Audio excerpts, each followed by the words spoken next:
secara etika bahwa sampai sekarang Mas Anies belum pamitan dengan Pak Prabowo dengan Partai Gerindra. Seharusnya kan setelah diusung selama 5 tahun dan diamankan di DPRD DKI selama 5 tahun, bukannya didukung diusung dibiayai lagi gitu. Nah, seharusnya setelah selesai ya, Pak, terima kasih atas dukungannya. Saya izin, saya pamit, saya nyalon presiden. Nah, sampai sekarang nggak ada.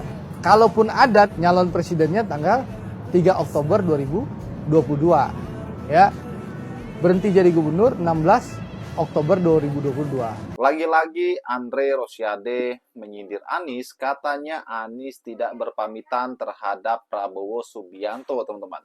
Ini kan aneh, teman-teman. Bin ajaib. Kok bisa Anies harus berpamitan kepada Prabowo? Langsung aja Anies Baswedan itu skakmat ya, Andre Rosiade. Yuk kita simak videonya. Tapi menurut hemat kami lebih penting gurunya, Pak. Mana Bapak Ibu guru di sini? I think you are more important than the curriculum. Ya, jadi Bapak Ibu suka pelajaran karena bukunya atau karena gurunya? Benar nggak tuh? Iya, gurunya.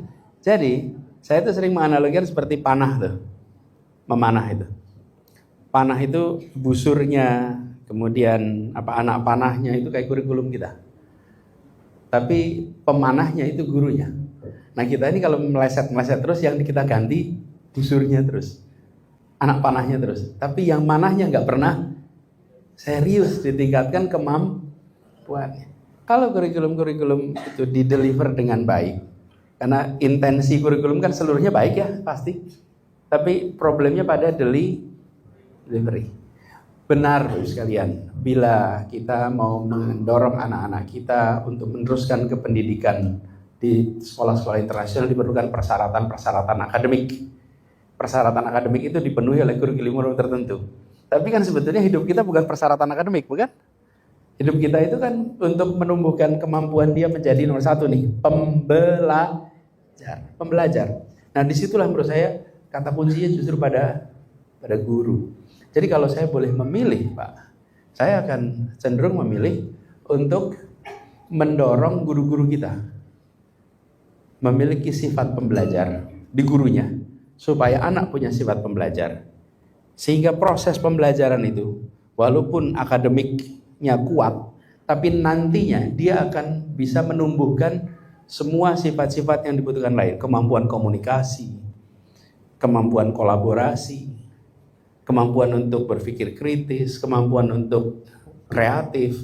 Itu bisa ditumbuhkan dengan adanya guru yang baik. Jadi saya memiliki kecenderungan untuk mendorong itu. Nah, kalau kita perhatikan, ada negara-negara, kalau tadi Bapak tunjukkan istilahnya orientasi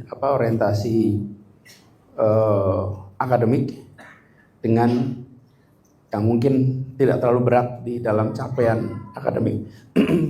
Itu tuh bahan latihan aja, Pak. Seperti kalau kita membekali anak-anak untuk sebuah keterampilan, maka metodenya bisa macam-macam.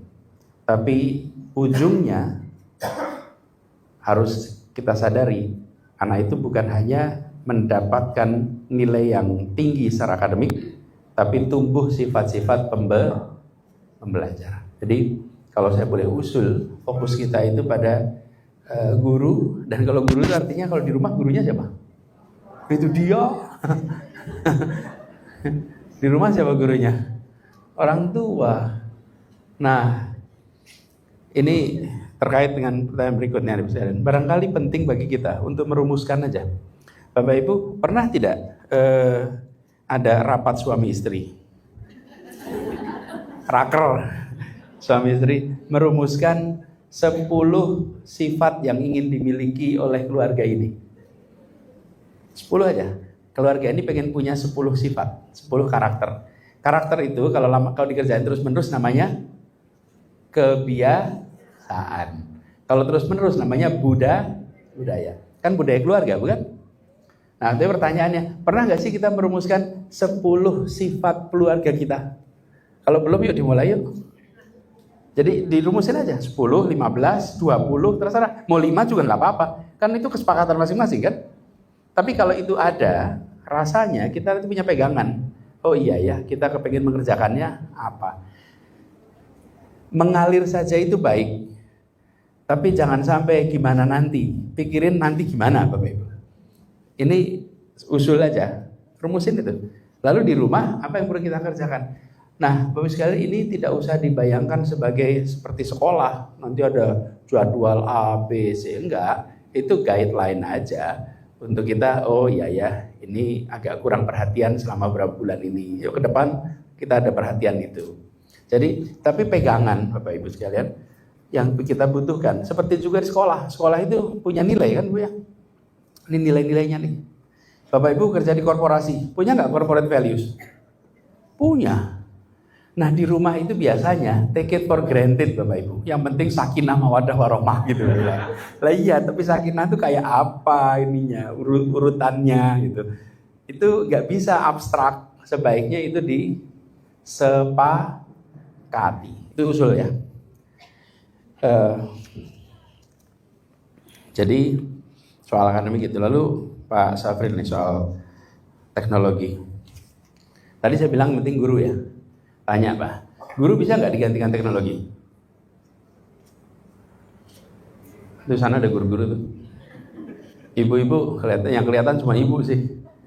Bisa nggak diganti teknologi? Hah? Bener? Yakin? Hari ini keluar kabar loh, katanya ChatGPT sudah melampaui manusia. Atau mungkin pertanyaannya saya ubah. Guru macam apa yang bisa digantikan teknologi? Ada kan? Ada. Guru macam apa yang tidak bisa digantikan teknologi? Begitu pertanyaan diubah langsung kita ketemu. Ada yang bisa Bapak Ibu. Yang apa? Mengajarnya repetitif. Mengajarnya mekanistik. Materinya cuma daur ulang. Itu bisa diganti teknologi. Tapi guru yang pembelajar, guru yang inspiratif, guru yang jadi sahabat, bisa nggak diganti teknologi? Nggak bisa. Orang tua begitu. Jadi sekalian, terkait dengan ganti dan tidak mengganti teknologi, ini jangan dogmatik. Pokoknya manusia nggak bisa digantikan. Oh bisa kalau sifatnya kayak teknologi tadi. Nah, jadi bagaimana kemudian anak-anak kita kemudian tidak menggantungkan? Kita hidup di era yang mau tidak mau berinteraksi dengan teknologi. Dan inilah hidup kita di abad 21. Anak-anak kita abad 21. Nizamiyah ini sekolah abad 21. Tapi di banyak tempat, anaknya 21, gurunya 20, sekolahnya 19. Ya bener. Sekolahnya abad 19, gurunya abad 20, siswanya abad 21. Nah terus kita yang orang abad 20 itu nolak gitu loh. Nolak, nggak bisa. Anak-anak kita akan hidup dengan. Nah, sekarang bagaimana mengarahkannya? Arahkan agar teknologi itu tidak menjadi substitut, tetapi teknologi jadi pendamping. Misalnya nih, kebetulan kemarin malam anak saya ini harus nulis paper dia. Nah, Ismail harus nulis paper karena dia mau mengajukan diri untuk ikut jadi coach. Dia bikin paper lalu dia ngobrol. Apa yang terjadi? Dia bilang, saya minta ya menggantikan peran ayah. Apa? Setiap kali dia nulis, dia manfaatkan untuk kritik tulisan saya. Apa yang kurang dari yang saya kerjakan? Jadi biasanya kan diserahkan ke bapaknya tuh. Lalu bapaknya baca, bapaknya ngasih komentar, kurang ini, kurang ini, kurang ini. Nah kurangnya ditanyakan kepada siapa? Teknologi. Jadi teknologi tidak menggantikan dia dalam berkreasi, tapi teknologi memberikan kritik atas yang dia buat. Kurangnya apa? Lalu kasih perspektif. Kalau dari perspektif seperti ini, kurangnya di mana? Perspektif ini kurangnya di mana? Apa yang terjadi? Proses kreasinya sih di sini. Tetapi dia manfaatkan teknologi untuk memberikan pertanyaan, untuk memberikan kritik, memberikan komentar. Jadi kita dorong untuk bisa seperti itu. Tapi kalau dibilang you produce without consulting AI, wah kita namanya menutup anak kita dan mengembalikan ke abad 20. Gak apa-apa. Nah, ini hal yang kita sebagai orang tua harus belajar, Pak.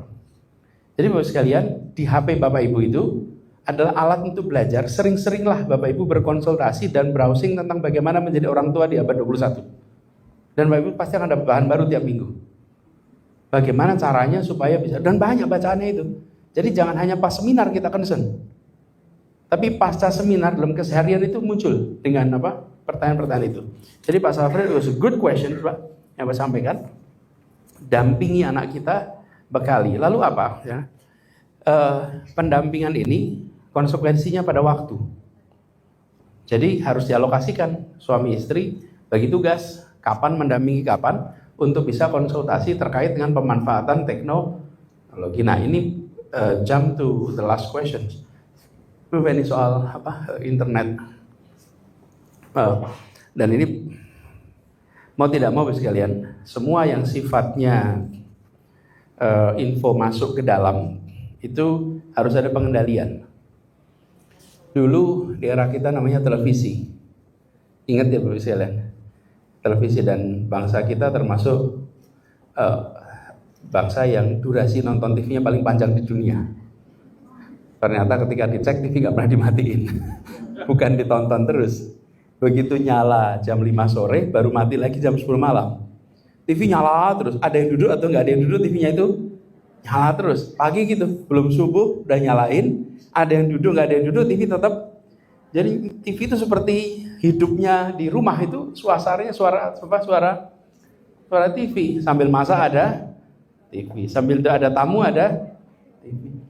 Sehingga durasi TV kita tuh panjang.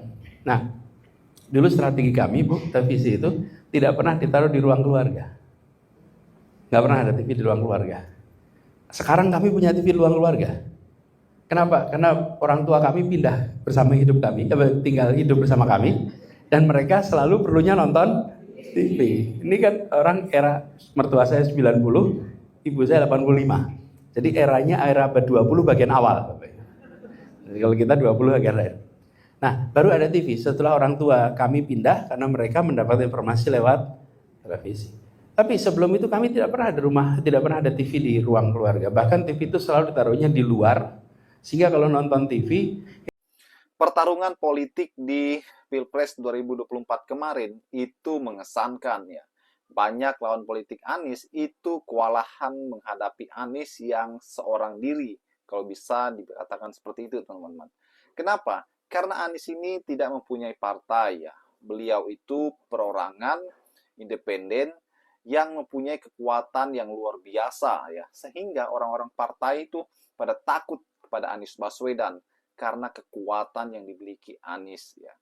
Banyak cara untuk mereka menjatuhkan Anies, mulai dari fitnah, serangan, sindiran, hingga ejekan, teman-teman. Namun apa itu tidak berarti bagi Anies Baswedan.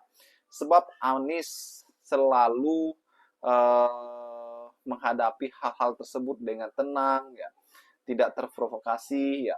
Walaupun Anies selalu diserang, ya. Semasi Anies masih didukung masyarakat, Anies tidak takut siapapun. Itu adalah mental yang luar biasa, teman-teman. Kekuatan Anies sungguh luar biasa. Hingga detik ini, beliau bukan pejabat publik, ya, bukan bertugas di partai, namun masih ditakuti dan disegani.